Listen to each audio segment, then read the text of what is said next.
Ndimthanda uYesu Kristu xa ethetha ngombuso athi ubukumkani bonke obuthe bahlulelana bodwa buya kuphanza.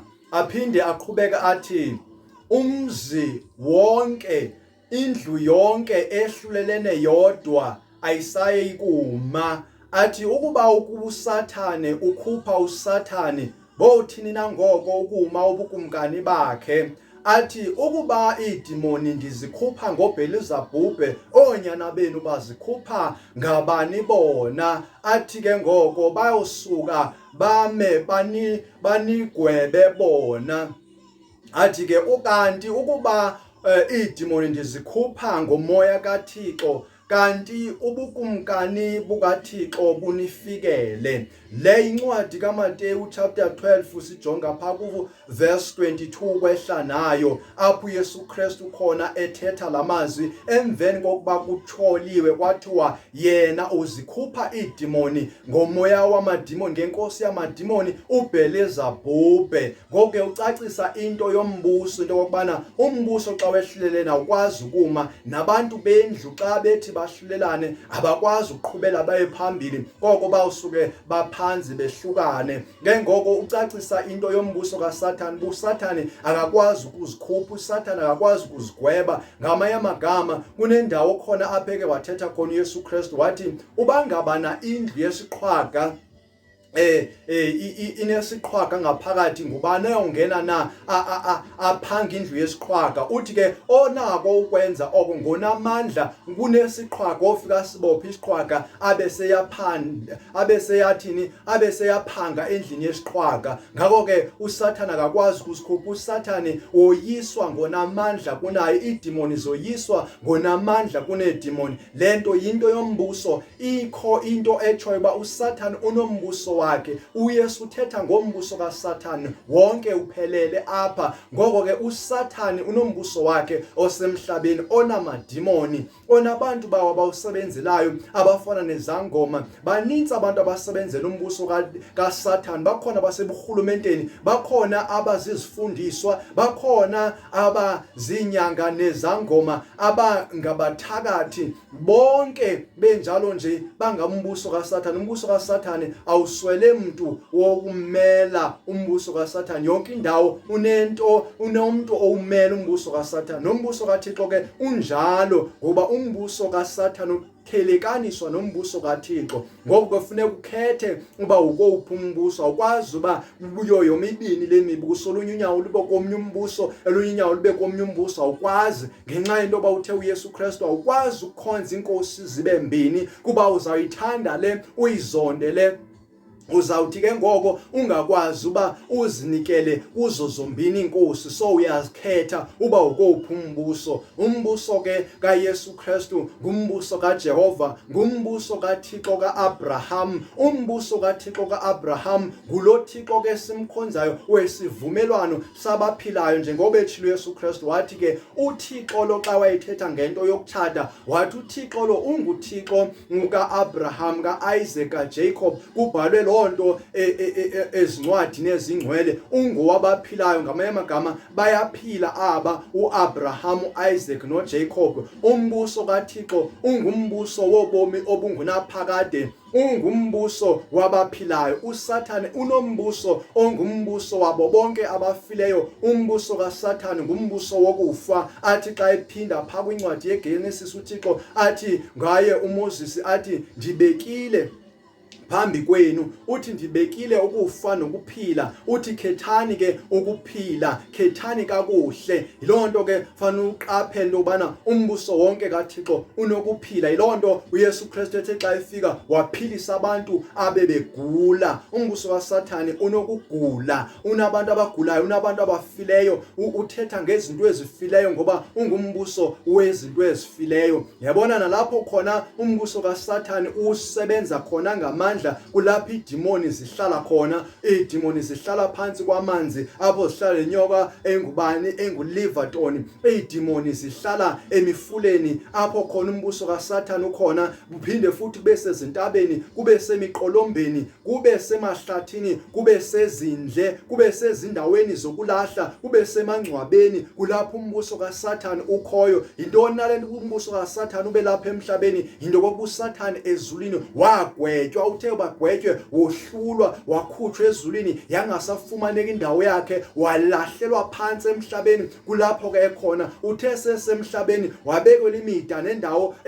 angaba kuzo. Amadimoni afuna indawo ezinobumnyama, afuna indawo khona apha enokwazi ukuphila khona kahle. Uthe uYesu Kristu idemoni xa ithe yakhutshwa emntwini iyahamba endaweni ezisesigangeni, indawo ezibhahileyo, ifike khona ingakufumani ukuthula, iphinde futhi ithi yawubuyela endlini eyakhutshwa kuyo, ithi yawufika ifika indlu ichayeliwe ikliniwe, ihambe idemoni yofuna enye idemoni enamandla kunayo ukuze isimo salomuntu sibe simbi ngaphezulu kokuba besinjalo ngaphambili. Yabona ke mntakabawo, le ndaba indaba engombuso. Kufanele ukhethe umbuso ofuna ukuphila kuwo apha emhlabeni, ufuna uqonda umbuso okuwo, ngoba kaloku ukhona umbuso wabantu bendlu yakho, wefamily yakho, apho khona kukhonza uThixo befamily yakho, uThixo bosapho lwakho, iziduko, abantu bakowena abafayo bangoThixo bakho. Yabona kuThixo kwincwadi, haleluya, kwincwadi ye-Exodus 12:12 kulapho khona uThixo ehlele endaweni yase-Egypt, esithi khona wehlele uba agwebe abantu base-Egypt ngokubulala amazibulo abo. Athi kawugqiba athi ugweba bonke oThixo base-Egypt. Ngamanye amagama zonke izinto ezazikhonzwa ngabantu base-Egypt, oThixwana base-Egypt wabagweba, wababonisa into yobana abanamandla. Abantu bebabanqula oThixo bebanqulela ilize bengenako ukubasindisa kuThixo kabani? kuThixo kaAbraham. uThixo kaAbraham onguThixo oyinkosi yomhlaba wonke nezulu, onamandla. Kwabonakala uba bonke oThixo bebekhonzwa ngabantu base-Egypt abanamandla, kodwa yena Thixo onamandla onguThixo phezu kwabanye oThixo nguThixo ongukabani? nguThixo kaAbraham, lo esimkhonzayo, oyise wenkosi yethu uYesu Kristu. Lapho khona kuye kwenze umprofeti ongumprofeti kaThixo uElijah. Xa sijonga kwincwadi ye-1 Kings sibheka pha chapter 18, kulapho sifumana khona into yokubana uElijah wabiza bonke abaprofeti bakaBhali, wenza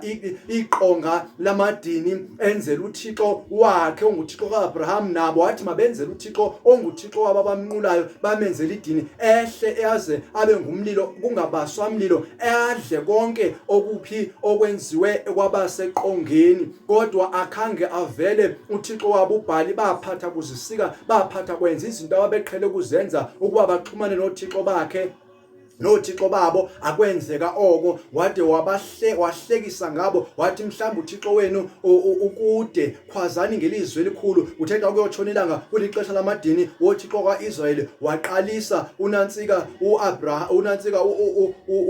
uElijah, wabiza uThixo kaAbraham, wehla umlilo, wadla konke awayekubekile.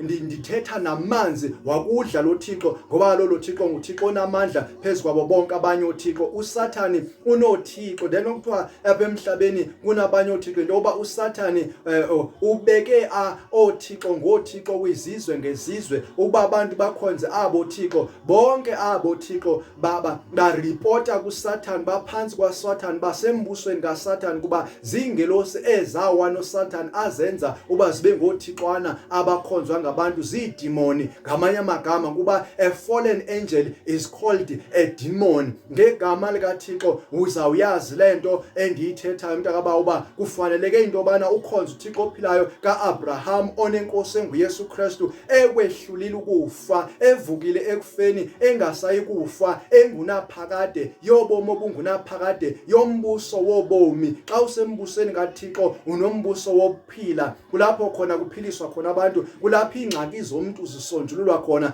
Mntakabawo, uba ngaba awazani noYesu Kristu, awukho kulombuso, isiphelo sakho yakho isisiwoko ngumbuso kaSathane uyophelela khona. AbakuThixo njengangokuba bayaphila, abakuThixo njengangokuba bahleli noThixo endaweni eziphezulu, behamba apha emhlabeni, bahamba embusweni, bahamba ezethembisweni zikaThixo.